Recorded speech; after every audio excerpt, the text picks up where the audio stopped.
आइन्स्टाईन्स photoelectric equation.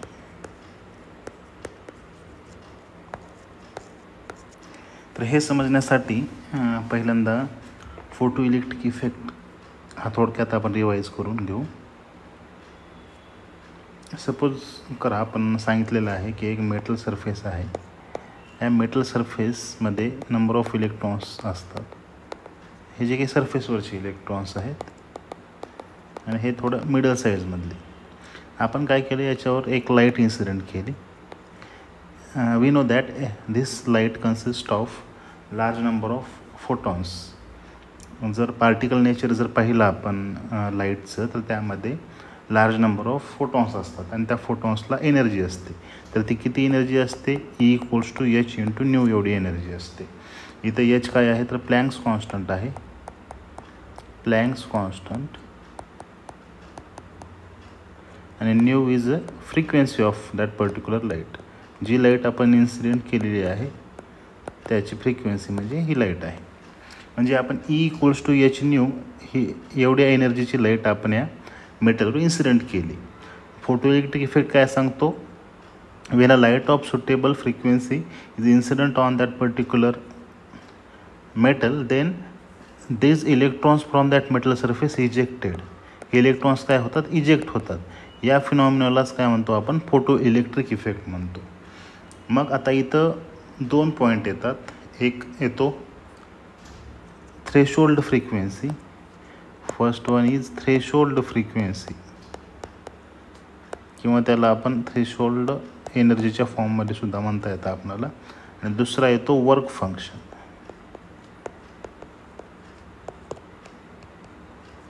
तर हे 1 bye 1 आपण हे 2 पॉईंट बघू. आता सपोज करा आपण एक एक्झाम्पल घेऊ. आपण एक लाईट इन्सिडेंट केलेली आहे की ज्याची एनर्जी आहे 10 इलेक्ट्रॉन व्होल्ट. याची एनर्जी आहे 10 इलेक्ट्रॉन आणि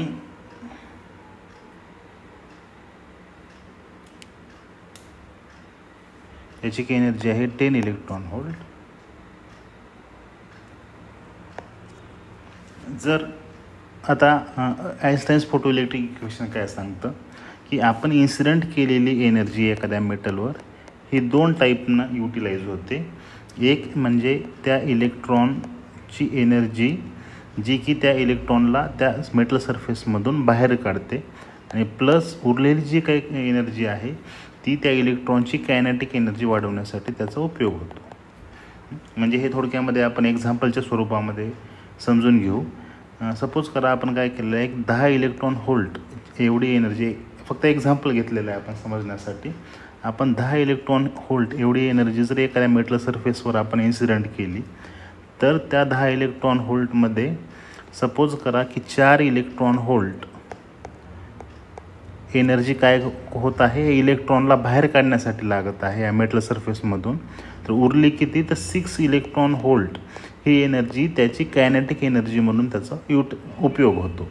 म्हणजे when a light of suitable wavelength or frequency is incident on particular metal surface, then some part of energy is utilized to move it that particular move that electron from that metal surface, or some part of energy is required to increase its energy from that particular metal surface. म्हणजे जेव्हा आपण एखाद्या metal सरफेसवर light incident करतो, तेव्हा त्या लाईटची जी काही एनर्जी आहे त्या एनर्जीचा काही पार्ट हा त्या इलेक्ट्रॉनला बाहेर काढण्यासाठी उपयोगात येतो किंवा युटिलाइज होतो, आणि काही पार्ट हा त्या इलेक्ट्रॉनची कायनेटिक एनर्जी वाढवण्यासाठी उपयोग होतो. मग हाच इथं आहे. म्हणजे आपण इथं हे दाखवलेलं आहे.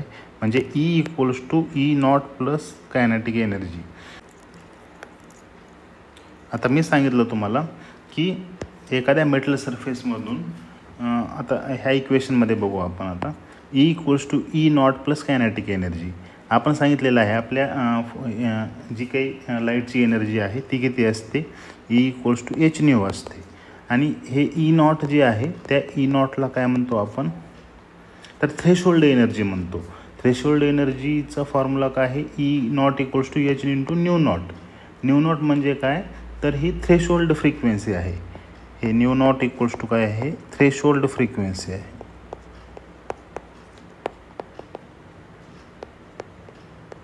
ही थ्रेशोल्ड फ्रिक्वेन्सी म्हणजे काय ते आपण लक्षात घेऊ. ह्या एक्झाम्पलमध्ये बघू आपण काय म्हणलं, जर 10 इलेक्ट्रॉन होलची एनर्जी जर आपण ह्या मेटल सरफेसवर टाकली तर 4 इलेक्ट्रॉन होल्ड काय करत आहेत, ते इलेक्ट्रॉनला ह्या मेटल सरफेसच्या बाहेर काढण्यासाठी लागत आहेत. म्हणजे ह्या 4 इलेक्ट्रॉन होल्डला काय म्हणायचं, थ्रेशोल्ड एनर्जी असं म्हणायचं. आणि उरलेली 6 इलेक्ट्रॉन होल्ड ही कायनेटिक एनर्जीसाठी युटिलाइज होत आहे. म्हणजे minimum amount of energy required to eject electron from that particular metal surface is known as threshold frequency किंवा थ्रेशोल्ड एनर्जी असं म्हणतो आपण त्याला.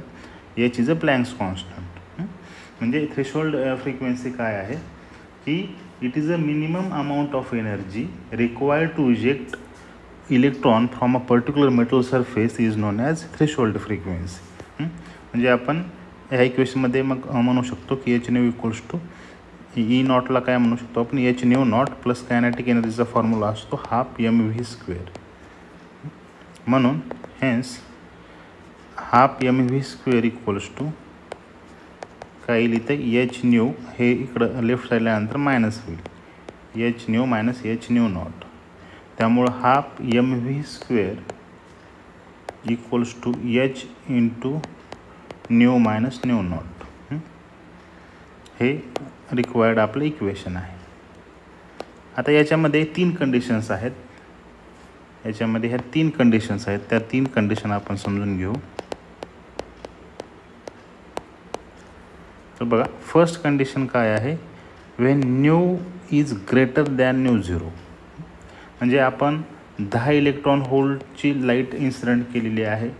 तर त्या 10 इलेक्ट्रॉनपैकी काही इलेक्ट्रॉन हे सपोज करा 6 इलेक्ट्रॉन होल्ड हे एनर्जी लागली आपल्याला इलेक्ट्रॉन इजेक्ट करण्यासाठी, आणि उरलेली 4 इलेक्ट्रॉन होल्ड ही कायनेटिक एनर्जीसाठी युटिलाइज झाली. म्हणजे इथं ही जी एनर्जी आहे, हे न्यू म्हणजे हे फ्रिक्वेन्सी, याच्यामध्ये आपण H nu minus H nu not, म्हणजे ही एनर्जी ही ग्रेटर आहे थ्रेशोल्ड फ्रिक्वेन्सीपेक्षा. तेव्हा काय होईल, इलेक्ट्रॉन इझिली इजेक्ट बाहेर त्याच्या पर्टिक्युलर मेटल सरफेसच्या बाहेर जाईल. दुसरी कंडिशन आहे new is less than new 0. म्हणजे आपण इन्सिडेंट केलेल्या लाईटची एनर्जी जर त्याच्या थ्रेशोल्ड एनर्जीपेक्षा जर कमी असेल तर त्याच्यामधून इथं काय होईल, इजेक्शन टेक्स प्लेस. पहिल्या कंडिशनमध्ये इजेक्शन टेक्स प्लेस. दुसऱ्या कंडिशनला काय होईल, आपण इन्सिडेंट केलेली एनर्जी त्याच्या पर्टिक्युलर वर्क फंक्शनपेक्षाही लेस असेल, त्यामुळं डज नॉट टेक्स प्लेस. याच्यामध्ये एक पार्ट आपण मिस केला की वर्क फंक्शन हे थ्रेशोल्ड फ्रिक्वेन्सी किंवा थ्रेशोल्ड एनर्जी आपण बघितलं. तर वर्क फंक्शन काय असतं, पर्टिक्युलर त्या मेटलचं एक वर्क फंक्शन असतं. म्हणजे ते काय, the energy which is just sufficient to liberate electrons from that particular metal surface. म्हणजे त्या इलेक्ट्रॉनची एक अशी ॲबिलिटी असते की इलेक्ट्रॉन बाहेर इजेक्ट करण्याची, त्यालाच आपण वर्क फंक्शन म्हणतो. आणि थर्ड आहे if nu equals to nu 0 then इथं म्हणू शकतो आपण हाफ mv² इक्वल्स टू काय येईल, हे H into nu equals to nu 0, म्हणजे हे 0 येईल. म्हणजे इलेक्ट्रॉन ही जस्ट इथं फोटो इलेक्ट्रिक इफेक्ट हा हॅपन झालेला आहे, परंतु कायनेटिक एनर्जी 0 आहे. म्हणजे त्या पर्टिक्युलर लाईटनं त्या इलेक्ट्रॉन बाहेर काढलेला आहे, परंतु त्याची कायनेटिक एनर्जी ही 0 आहे. त्यामुळं photo electric effect just happen. इथं काय म्हणू शकतो आपण, photo electric effect just happen. तर याच्यामध्ये हे जे इक्वेशन आहे हे आइन्स्टाईन्स फोटो इलेक्ट्रिक इक्वेशन आहे. याच्यामध्ये काय बघितलं आपण लक्षात घ्या, Einstein's photoelectric equation is based on photoelectric effect. म्हणजे जर आपण ते एकदा रिवाईज करून घेऊ आपण, जर न्यू एनर्जी असलेली लाईट जर आपण न्यू फ्रिक्वेन्सी असलेली लाईट जर आपण एखाद्या मेटल सरफेसवर इन्सिडेंट केली तर त्याची एनर्जी काय असते, ई इंटू एच न्यू असते. तर ही एनर्जी ही 2 टाईपने युटिलाइज होते. Some part of energy is utilized to eject the electron from that metal surface, त्याला आपण काय म्हणतो E0 which is equal to H into nu naught. आणि सम पार्ट ऑफ एनर्जी हे काय होते, त्याची कायनेटिक एनर्जी इन्क्रीज करण्यासाठी त्याचा उपयोग होतो. आणि याच्यामध्ये 2 पॉईंट होते की एक थ्रेशोल्ड एनर्जी किंवा त्याला थ्रेशोल्ड फ्रिक्वेन्सी म्हणतो आपण. म्हणजे ती एनर्जी काय की minimum amount of energy to eject that particular electron from that metal surface. आणि त्या मेटल सरफेसच्या वर्क फंक्शनपेक्षा जर ही एनर्जी जर जास्त असेल तर आणि तरच इथे फोटो इलेक्ट्रिक इफेक्ट हा हॅपन होतो, अन्यथा इथं फोटो इलेक्ट्रिक इफेक्ट हा हॅपन होत नाही. आणि जर वर्क फंक्शनपेक्षा जर ती एनर्जी कमी असेल, इन्सिडेंट केलेल्या लाईटची एनर्जी जर कमी असेल तर तिथं फोटो इलेक्ट्रिक इफेक्ट हॅपन होत नाही. म्हणजे E equals to E0 plus kinetic energy, म्हणजे kinetic energy equals to E minus E0. E आपण काय म्हणलं H न्यू आणि E0 म्हणजे H nu not which is equal to H into nu minus nu not. This is the kinetic energy equation. यालाच आपण आइन्स्टाईन्स photoelectric equation असं म्हणतो.